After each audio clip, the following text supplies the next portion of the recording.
Hello বন্ধুরা, MAHS study চ্যানেলে সবাইকে স্বাগত জানাই। প্রথম পর্যায়ক্রমিক মূল্যায়ন 2025 অষ্টম শ্রেণী, বিষয় ভূগোল। তো বন্ধুরা, তোমরা যারা ক্লাস 8-এ পড়ছো, তোমাদের জন্য ভিডিও ভীষণ গুরুত্বপূর্ণ। ফার্স্ট সেমিস্টার এক্সাম ভূগোল বিষয়ের প্রশ্নপত্র ও তার অ্যান্সার সহ আজকে আলোচনা করব। আজকের ভিডিও তোমরা যদি সম্পূর্ণ দেখো, আসন্ন পরীক্ষায় তোমাদের সাফল্য নিশ্চিত। আজকের প্রশ্নপত্র থেকেই তোমরা তোমাদের স্কুলের পরীক্ষায় 100% কমন পেয়ে যাবে। তো চলো ভিডিও শুরু করা যাক। ক্লাস 8-এর ভূগোল বিষয়ের ফার্স্ট সেমিস্টার এক্সাম এর প্রশ্নপত্র নিয়ে আলোচনা করব, উত্তর সহ একদম তাই ভিডিওটি সম্পূর্ণ দেখবে। চলো ভিডিও শুরু করি। তার আগে তোমাদের ফার্স্ট সেমিস্টার এক্সাম ভূগোল বিষয়ের যেগুলি পড়তে হবে তোমরা সিলেবাসটাকে দেখে নাও। দেখতে পাচ্ছ অন স্ক্রিনে প্রথমেই যেটা রয়েছে তোমাদের ক্লাস 8-এর ভূগোল বিষয়ের ফার্স্ট সেমিস্টার এক্সামের জন্য পৃথিবীর অন্দরমহল, অস্থিত পৃথিবী, শিলা, ভারতের প্রতিবেশী দেশসমূহ ও তাদের সঙ্গে সম্পর্ক। তো এই সিলেবাস থেকে তোমাদের ফার্স্ট সেমিস্টার এক্সামে ভূগোলের প্রশ্নপত্র হতে চলেছে। চলো প্রশ্নপত্র অ্যান্সার সহ দেখে নিই। তার আগে তোমাদের বলে রাখি, তোমরা তোমাদের পরীক্ষার হলে সব মিলিয়ে সময় পাবে মাত্র 1 ঘন্টা। 1 ঘন্টার মধ্যে তোমাদের অ্যান্সার লিখে অ্যান্সার শিট জমা করতে হবে। পূর্ণমান 30 রয়েছে, অর্থাৎ 30-এর মধ্যে কিন্তু পরীক্ষা তোমাদের রয়েছে। সব মিলিয়ে 1 ঘন্টা সময়। প্রথমেই দেখো তোমাদের যেটি থাকবে সেটি হলো সঠিক উত্তরটি বেছে নিয়ে লেখো বা মাল্টিপল চয়েস কোশ্চেন MCQ রয়েছে। তোমাদের 6খানা করতে হবে 1 নম্বর করে, তাই 1 × 6 = 6 নম্বর এখানে কিন্তু রয়েছে। প্রথম প্রশ্ন দেখো কি বলেছে, পৃথিবীর ব্যাসার্ধ হলো 6720 কিমি, 6370 কিমি, 6470 কিমি। তো সঠিক অ্যান্সারটি হবে পৃথিবীর ব্যাসার্ধ হলো 6370 কিমি। চলো পরবর্তী প্রশ্নটি দেখে নাও কি বলেছে। দেখো পৃথিবী পৃষ্ঠের গড় তাপমাত্রা, অপশনগুলো লক্ষ্য করো। 10 degree centigrade, 12 degree centigrade, 15 degree centigrade. তো সঠিক অ্যান্সারটি হবে 15 ডিগ্রি সেন্টিগ্রেড পৃথিবীর পৃষ্ঠের গড় তাপমাত্রা। পরবর্তী প্রশ্নটি দেখো কি বলেছে, পৃথিবীর কঠিন বহিরাবরণকে বলা হয় কি? পাত বলা হয়, নিফে বলা হয়, না ভূপৃষ্ঠ বলা হয়? তো পৃথিবীর কঠিন বহিরাবরণকে বলা হয় ভূপৃষ্ঠ। ঠিক আছে, চলো পরবর্তী প্রশ্নটি দেখে নাও কি বলেছে। দেখো সিয়াল কোন শিল্প দ্বারা গঠিত? Granite, basalt, dolerite. তো সঠিক অ্যান্সারটা হবে অবশ্যই গ্রানাইট। ঠিক আছে, চলো পরবর্তী প্রশ্নটি দেখে নাও কি বলেছে। দেখো ভূত্বক গঠনকারী প্রধান উপাদান হলো অক্সিজেন, দশটা, তামা। তো সঠিক অ্যান্সারটা হবে অক্সিজেন। ঠিক আছে, চলো পরবর্তী প্রশ্নটি দেখে নাও কি বলেছে। দেখো কেন্দ্রমণ্ডলের গড় তাপমাত্রা 5000 degree centigrade, 5600 degree centigrade, 6800 degree centigrade. তো পৃথিবীর মণ্ডলের গড় তাপমাত্রা 5000 ডিগ্রি সেন্টিগ্রেড, এটা হলো সঠিক অ্যান্সার। 2 নম্বর দাগে দেখো কি বলেছে, অতি সংক্ষিপ্ত উত্তর ভিত্তিক প্রশ্ন। সব মিলিয়ে তোমাদের এখানে 4খানা করতে হবে, 1 নম্বর করে রয়েছে, তাই 1 × 4 = 4 নম্বর এখানে রয়েছে।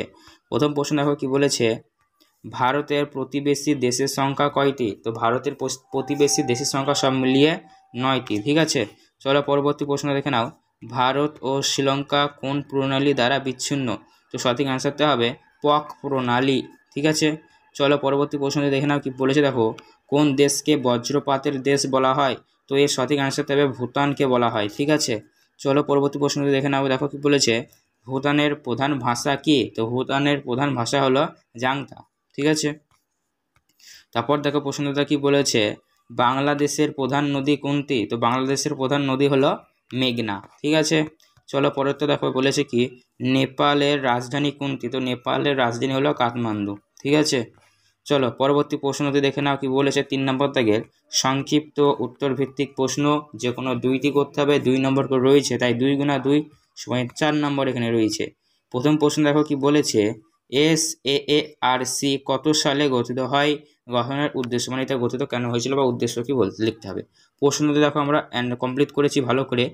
SAARC এর গঠন মানে 1985 সালে হয়েছিল। ঠিক আছে, কত সালে বলেছিল? 1985 সালে। দেখো SAARC গঠনের উদ্দেশ্য কি? ভারত ও তার প্রতিবেশী দেশের মধ্যে শান্তি, স্থায়িত্ব ও অর্থনৈতিক প্রগতির উদ্দেশ্যেই সার্ক গঠিত হয়। ঠিক আছে, তারপর পরবর্তী প্রশ্নটি দেখো কি বলেছে, ভারতের প্রতিবেশী দেশের নামগুলি লেখো। অর্থাৎ ভারতবর্ষের প্রতিবেশী যে দেশগুলি রয়েছে 9খানা রয়েছে, তার সবগুলি নাম লিখতে হবে। দেখো ভারতের প্রতিবেশী দেশ সংখ্যা ও তাদের নাম, প্রথমে যেটি রয়েছে সেটি দেখো সব মিলিয়ে 9খানা রয়েছে তোমাদের। ঠিক আছে, দেখো প্রথমে বাংলাদেশ, মায়ানমার, নেপাল, ভুটান, পাকিস্তান, আফগানিস্তান, শ্রীলঙ্কা, মালদ্বীপ, চীন। ঠিক আছে, দেখে নাও ভালো করে। তার পরবর্তী প্রশ্নতে দেখো কি বলেছে, বাংলাদেশের প্রধান শিল্পগুলি কি কি। তো বাংলাদেশের প্রধান শিল্পগুলি কি কি সেগুলো লিখতে হবে। তো দেখো কি বলেছে, দেখো বাংলাদেশের প্রধান শিল্পগুলি হলো পাট শিল্প, বস্ত্র বয়ন শিল্প, কাগজ শিল্প, চিনি শিল্প, চা শিল্প প্রভৃতি, এবং কয়েক ধরনের কুটির শিল্প যেমন তাঁত শিল্প, শঙ্খ শিল্প প্রভৃতি।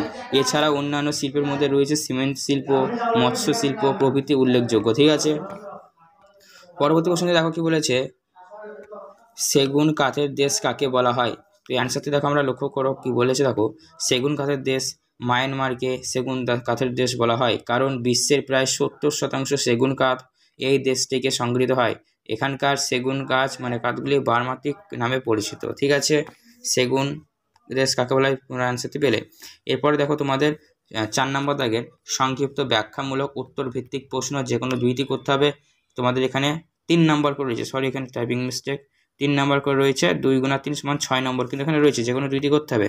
প্রথম দেখো প্রশ্ন কি বলেছে, ভূমিকম্পের পূর্বে এবং ভূমিকম্প চলাকালীন কি কি পদক্ষেপ নেওয়া উচিত। তো দেখো প্রথমে আমরা আলোচনা করব ভূমিকম্প পূর্বে মানে ভূমিকম্পের আগে কি কি আমাদের পদক্ষেপ নেওয়া উচিত। তো 1 নম্বর পয়েন্টে দেখো কি বলেছে, ভূমিকম্প প্রবণ এলাকায় ভারী কোনো নির্মাণ কাজ না করা এবং প্রয়োজন হলে সতর্কতার সঙ্গে বা ভূমিকম্প প্রতিরোধকারী নির্মাণ করাতে হবে।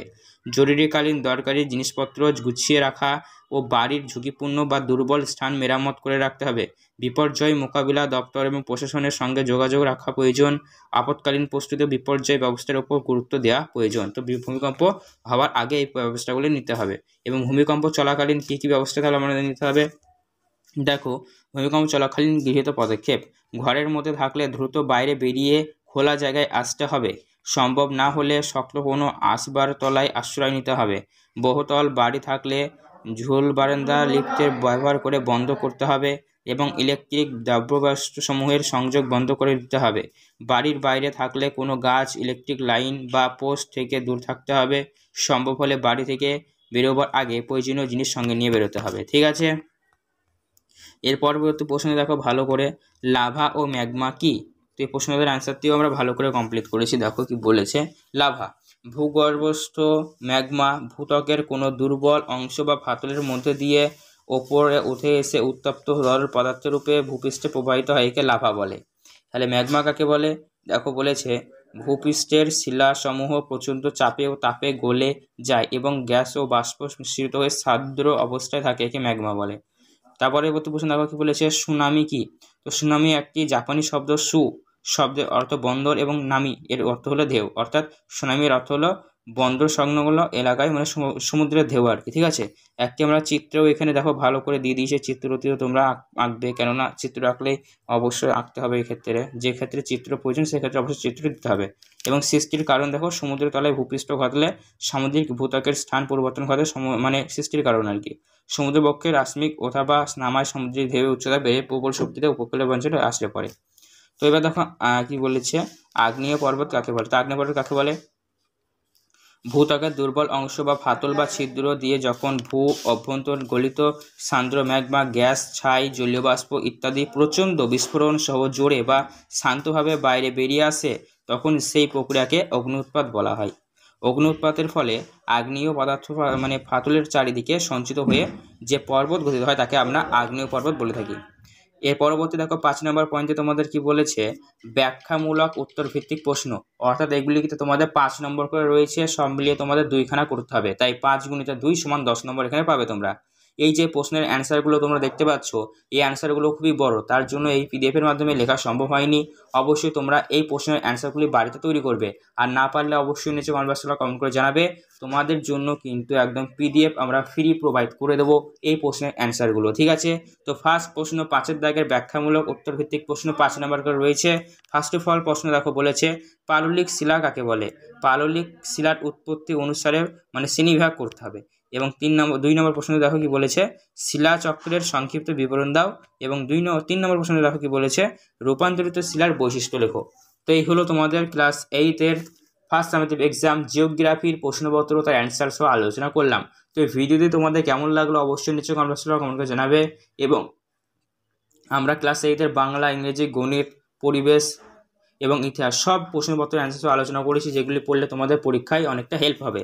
তো অবশ্যই তোমরা দেখে আসতে পারো চাইলে চ্যানেলে গিয়ে। ঠিক আছে, ধন্যবাদ। এই ভিডিওতে তোমার মনে যদি কোনো রকমের প্রশ্ন থেকে থাকে তাহলে সেক্ষেত্রে অবশ্যই কমেন্ট করে জানাতে ভুলবে না।